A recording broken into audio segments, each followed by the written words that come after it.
नमस्कार दोस्तों, मैं हूं प्रवीण साहनी और आप देख रहे हैं द राजनीति। दोस्तों, क्या बिहार के मुख्यमंत्री नीतीश कुमार को कर्मों की सजा मिलने वाली है? क्या बीजेपी ने नीतीश को बिहार में साइडलाइन करने का फुल प्रूफ प्लान बना लिया है? नीतीश ने कभी जैसा अपने पार्टी के दो नेताओं के साथ किया था, क्या अब वैसा ही उनके साथ जेडीयू में होने वाला है? कौन थे वो दो नेता जिनके साथ नीतीश कुमार ने विश्वासघात किया था? उनके बारे में आपको पूरी कहानी बताएंगे। लेकिन दोस्तों, कुछ तो दिल्ली में बिहार के मुख्यमंत्री नीतीश कुमार के साथ हुआ है, जिसके बाद वो दिल्ली में एक पल के लिए भी नहीं रुकने सा चाहते और बिहार की ओर रुक कर गए हैं। कुछ तो ऐसा दिल्ली में रहने के दौरान नीतीश कुमार को एहसास हुआ कि उनके साथ बीजेपी ने बड़े वाला खेल कर दिया है। बीजेपी के साथ नहीं आना चाहिए था, लालू यादव से दोस्ती नहीं तोड़नी चाहिए थी, तेजस्वी से जो वादा किया था 2025 में आपको अब बिहार देखना है, उस पर नीतीश कुमार को अमल करना चाहिए था। खेल तो नीतीश कुमार के साथ बिहार में बड़े वाला हुआ है, वरना नीतीश कुमार के चेहरे पर दिल्ली में इतनी उदासी नहीं होती। अब देखिए, बिहार में जब नीतीश कुमार यात्रा कर रहे थे तो उनके चेहरे पर एक अलग ही तरह का कॉन्फिडेंस था। नीतीश को तो अपनी चुप्पी पर भी प्राउड फील होने लगा था। एक तरह से उनकी चुप्पी कई अखबारों की सुर्खियां बनी हुई थी और उन्हीं अखबारों में अपनी चुप्पी के साथ मुस्कुराते हुए नीतीश दिखे भी। लेकिन दिल्ली में उनकी चुप्पी टूटी। एक लाइन कहा, शाम 4 बजे आप लोगों से बात करूंगा।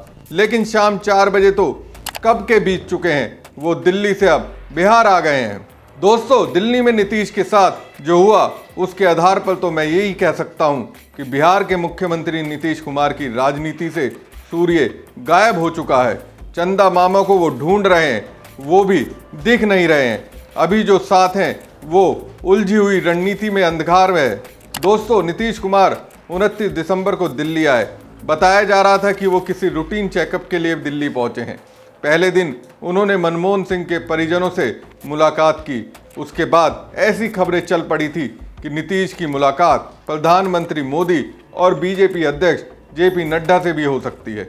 लेकिन उन अटकलों के बीच नीतीश कुमार को पीएम मोदी ने बिजी शेड्यूल का हवाला देकर मुलाकात से इनकार कर दिया और मुलाकात का भार बीजेपी के कार्यवाहक अध्यक्ष जेपी नड्डा को दे दिया।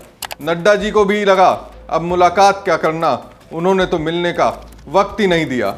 चलिए, बीजेपी वाले नहीं मिले, लेकिन कांग्रेस वाले बड़े नेता भी उनसे दूर रहे। ये भी एक कड़वा सत्य है और इस सत्य के घूंट को नीतीश कुमार को पीना पड़ा। शायद बिहार से तेजस्वी यादव का मैसेज कांग्रेस के रणनीतिकारों को आ गया था। इस बार चाचा से आप लोग मिले तो खैर नहीं, तो कांग्रेस ने भी भाव नहीं दिया। अब नीतीश कुमार पटना वापस लौट चुके हैं। लेकिन क्योंकि बीजेपी हाईकमान के किसी भी नेता से उनकी मुलाकात नहीं हो पाई, इसी वजह से सियासी गलियारों में चर्चा का दौर और तेज हो गया। नीतीश कुमार की इसी मुलाकात को लेकर आरजेडी ने जेडीयू पर निशाना साधा। जोर देकर बोल दिया कि बीजेपी की तरफ से नीतीश को कोई भाव नहीं दिया गया। अब दिल्ली में पत्रकारों के बीच बिहार की राजनीति को लेकर यही चर्चा है। नीतीश कुमार दिल्ली आए थे, मनमोहन सिंह के घर जाकर उनके परिवार वालों से मिले, संवेदना प्रकट की। उसके बाद खबर थी कि उनकी मुलाकात पीएम मोदी से होगी, नहीं हुई। बीजेपी अध्यक्ष जेपी नड्डा से मिलना था, नहीं मिले। शाम को पटना लौट रहे हैं, सूचना समाप्त। अभी तो नीतीश पटना में ही है, लेकिन इन्होंने जो सूचना खत्म कही है उससे तो ऐसा मुझे आभास हुआ, क्या नीतीश की राजनीति अब खत्म हो जाएगी, जैसा दावा तेजस्वी यादव और प्रशांत किशोर करते रहे। दावा तो यहाँ तक हुआ कि आने वाले समय में बीजेपी जेडीयू को तोड़ देगी और नीतीश कुमार को कुर्सी से उतार देगी। तो नीतीश के जेडीयू को खत्म करने में अमित शाह का साथ जेडीयू के अंदर से कौन देगा?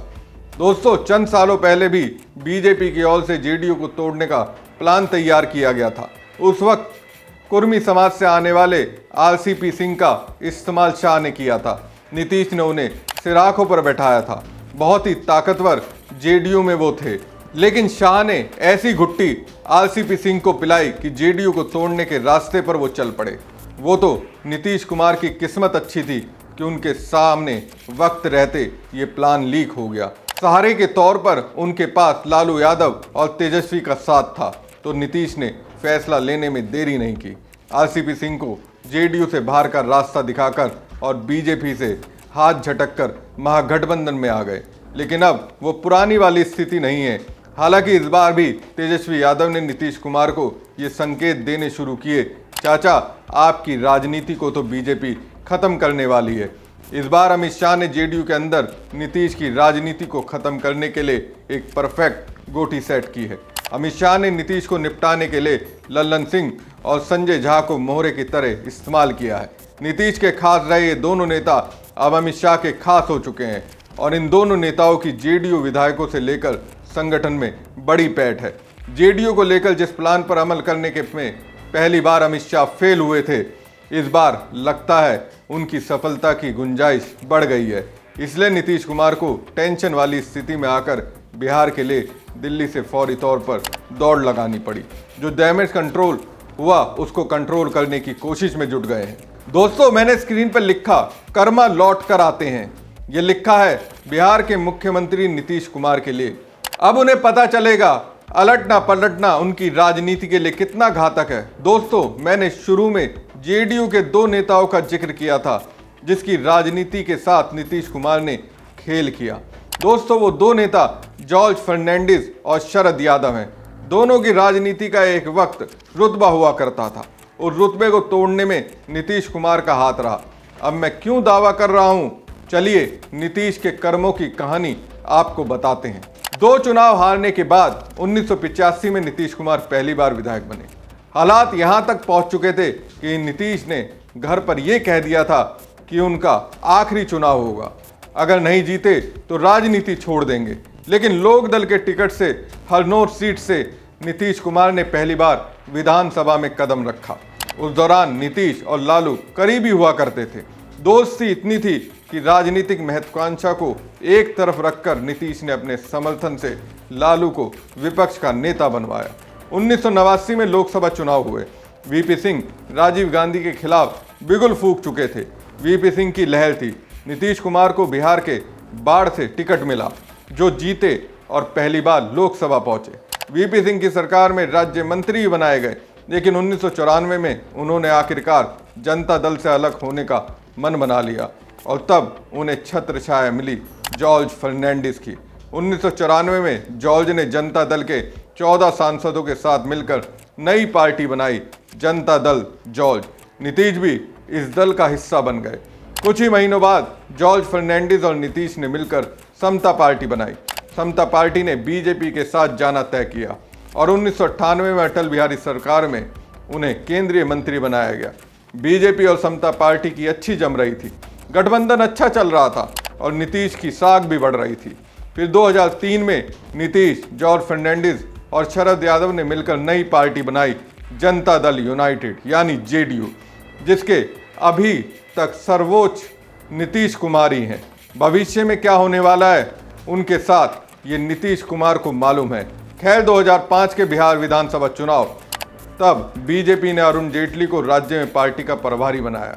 यह अरुण जेटली के दिमाग की उपस्थिति कि चुनाव से पहले मुख्यमंत्री के नाम की घोषणा हो गई और सीएम कैंडिडेट नीतीश कुमार को घोषित किया गया। बिहार की राजनीति पर किताब कितना राज कितना काज में लिखा गया। अडवाणी जी को मनाने के लिए जेटली और महाजन ने अटल बिहारी वाजपेयी से बात की। वो विधानसभा चुनाव के दूसरे चरण से पहले अपनी भागलपुर जनसभा में नीतीश के नाम की घोषणा कर दें। वाजपेयी ने भागलपुर में नीतीश की खूब तारीफ की, लेकिन सीएम दावेदारी के लिए उनका नाम लेना भूल गए। बाद में बीजेपी ने नाम की घोषणा की, लेकिन जॉर्ज फर्नांडिस ने ये कहते हुए गड़बड़ कर दी कि जेडीयू में अब तक किसी नेता का नाम तय नहीं किया गया है।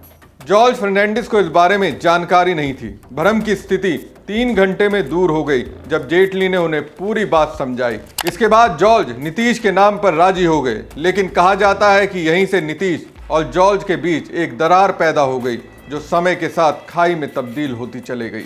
साल 2004 में केंद्र की सत्ता से एनडीए की विदाई हुई। जॉर्ज फर्नांडिस, जो केंद्र में रक्षा मंत्री की भूमिका में थे, अब महज सांसद बनकर रह गए थे। दूसरी तरफ 2005 में नीतीश कुमार बिहार के मुख्यमंत्री बने और बिहार के साथ साथ उनकी छवि भी निखरती चली गई। जनता दल के एक नेता का सूरज चमक रहा था और दूसरे का अस्त हो रहा था। 2009 आते आते नीतीश जितना मजबूत हो गए थे, जॉर्ज उतने ही कमजोर। दोनों नेताओं के बीच इतनी खटास पैदा हो गई थी कि खराब सेहत का हवाला देते हुए नीतीश ने जॉर्ज फर्नांडिस को 2009 लोकसभा चुनाव में टिकट भी नहीं दिया। जॉर्ज नालंदा से चुनाव लड़ना चाहते थे। उनके बदले में कम चर्चित उम्मीदवार कौशलेंद्र प्रसाद को टिकट दिया गया, जो कभी जॉर्ज का बैग उठाया करते थे। हालांकि जॉर्ज ने मुजफ्फरपुर से निर्दलीय चुनाव लड़ा, लेकिन हार गए और इस तरह नीतीश ने अपने राजनीतिक गुरु को हमेशा के लिए साइडलाइन कर दिया। ये तो बात जॉर्ज फर्नांडिस से नीतीश कुमार के छल की हुई। शरद यादव से भी नीतीश कुमार ने कुछ ऐसा ही खेल किया था। दोस्तों, जॉर्ज के बाद शरद यादव वो नेता थे जो कभी जेडीयू का चेहरा माने जाते थे, लेकिन अंतिम समय अकेलेपन में बीता। साल 2003 में यादव ने अपनी पार्टी का विलय जेडीयू में कर दिया था।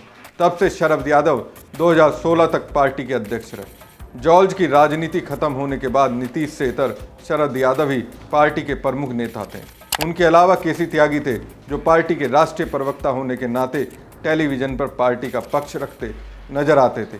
बीबीसी की एक रिपोर्ट के मुताबिक नीतीश और शरद यादव के बीच खटास 2013 से ही पनपने लगी थी। एनडीए ने नरेंद्र मोदी को पीएम कैंडिडेट घोषित कर दिया था, तो नीतीश ने एनडीए से नाता ही तोड़ लिया। शरद यादव एनडीए के संयोजक थे, उन्हें इस्तीफा देना पड़ा। शरद नहीं चाहते थे कि नीतीश इस तरह से एनडीए का साथ छोड़े, लेकिन नीतीश नहीं माने। फिर जब 2017 में नीतीश कुमार वापस बीजेपी के साथ चले गए, तो शरद यादव को ये बात बिल्कुल भी पसंद नहीं आई। बीजेपी के साथ जुड़ने पर शरद ने नीतीश के खिलाफ मोर्चा खोल दिया था। नीतीश ने शरद यादव के साथ अली अलवर को भी पार्टी से निकाल दिया और इसी के साथ दोनों नेताओं की राज्यसभा सदस्यता भी रद्द हो गई।